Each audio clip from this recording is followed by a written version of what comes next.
Kasus penculikan dan penganiayaan oleh anggota TNI diduga juga terjadi terhadap warga Jakarta Selatan bernama Agus Warmon. Agus sampai memohon kepada Presiden, Kapolri dan Panglima TNI agar kasus penganiayaannya ditangani karena sudah berbulan-bulan sejak melapor ke polisi tidak ada kejelasan mengenai perkembangan kasusnya itu.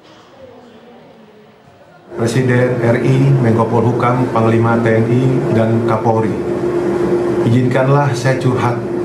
Saya adalah korban dari diduga oknum TNI yang bertindak sebagai eksekutor. Bermula pada tanggal 2 Februari 2023, selepas saya golf di Suparna Halim sekitar jam 12 siang, mobil saya diserempet oleh Innova warna hitam. Dan muncullah 3 orang yang datang memukuli saya. Inilah penggalan pernyataan Agus di media sosial.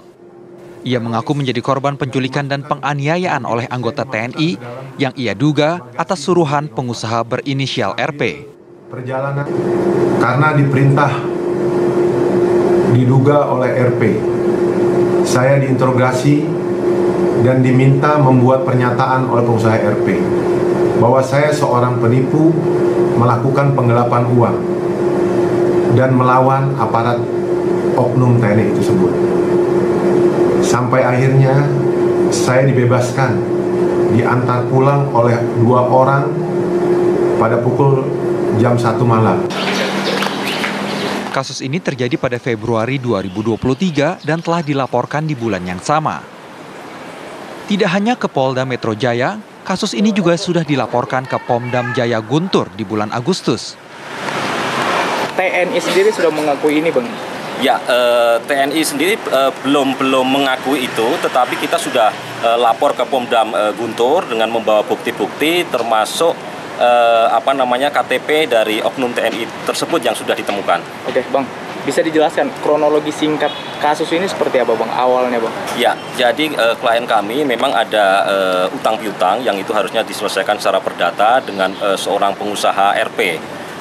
Itu sudah ada perjanjian segala macam bahwa akan dilunasi, tetapi pada tanggal 2 Februari selepas korban itu melakukan golf, tiba-tiba diserempet oleh mobil yang tidak dikenal dan turun 3 orang di situ.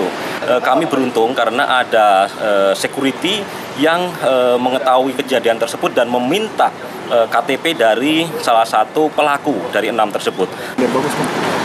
Sudah berbulan-bulan berlalu, korban dan kuasa hukum terus meminta kejelasan perkembangan kasus ini kepada polisi. 22 Agustus lalu mereka mendatangi gedung Ditreskrimum Polda Metro Jaya, namun belum mendapat jawaban yang memuaskan. Dari Jakarta, Robin Freddy, TV One mengabarkan. Untuk mengetahui lebih jelas mengenai kasus ini dan bagaimana perkembangan penanganannya, kita akan mengonfirmasi langsung terhadap korban penganiayaan. Ada Pak Agus Warmon. Selamat siang, Pak Agus. Ya, selamat siang. Saya Anton dari kuasa hukum SAP Lokum ya. Baik, Pak Anton. Baik. Klien Anda mengatakan bahwa dirinya menjadi korban penganiayaan 2 oknum TNI. Apakah ada bukti yang menguatkan pernyataan tersebut? Ya, saya luruskan kembali, bukan 2 oknum TNI, tapi korban pada tanggal 2 Februari di Suparna Golf itu diserempet oleh 2 mobil yang ada berisi 6 orang, dan di situ memukuli, menyiksa, bahkan juga ditali korban. 6 orang ini diduga anggota TNI?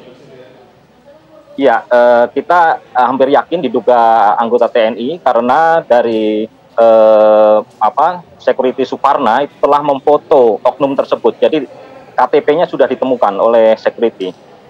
Di KTP itu tertulis sebagai anggota TNI, dari mana Anda bisa berasumsi bahwa itu adalah anggota TNI? Ya, jelas dari alamat dan juga pekerjaannya tertulis Tentara Nasional Indonesia.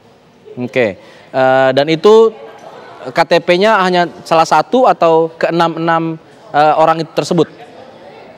Iya, jadi kronologisnya di Suparna itu ada 6 orang dan hanya satu KTP yang difoto oleh security. Tapi setelah itu korban ditali, dibawa ke sebuah daerah di Lenteng Agung dan di sana disiksa kembali. Dan sorenya dibawa ke Hotel Alia Matraman dan di situ ditemukan juga satu KTP yang memesan hotel.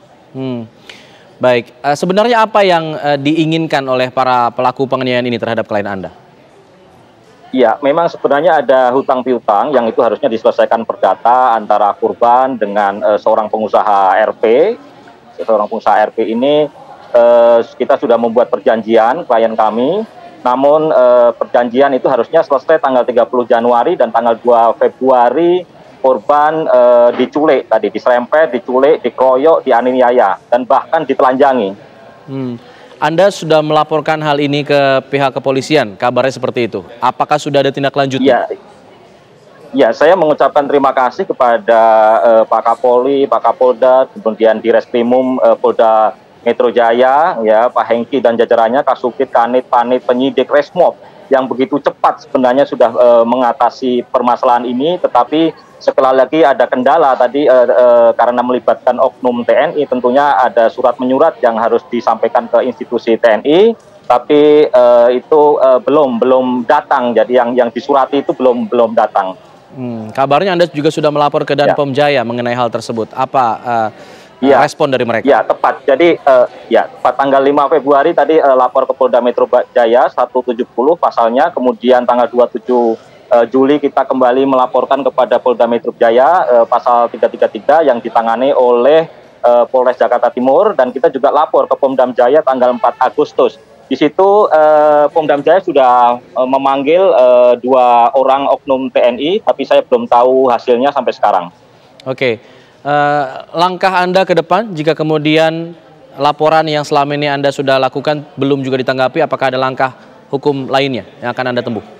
Ya, sebenarnya saya ingin mengucapkan terima kasih kepada Presiden Republik Indonesia Pak Jokowi yang sudah memberikan atensi yang cukup besar terhadap kasus ini, kemudian Pak Panglima TNI, Pak Kasat, bahkan Pak Menko Polhukam. Jadi atensi-atensi itu sudah ada untuk segera menyelesaikan permasalahan ini. Tapi saya tadi juga ingin mengucapkan bela sungkawa juga kepada saudara kita yang di Aceh, Mas Imam Masikur, yang menjadi korban salah satu keganasan oknum ya. Dan saya juga berharap ini selesai dengan cepat gitu. Kalau kasus itu dalam waktu hitungan minggu sudah selesai, ini sudah 5 bulan kok belum ditetapkan pengusaha RP tersebut menjadi otak, menjadi tersangka, dan juga oknum-oknum TNI ini belum diadili gitu. Baik, terima kasih Pak Anton selaku kuasa hukum dari salah satu korban yang mengklaim dianiaya oleh oknum TNI. Terima kasih, selamat siang.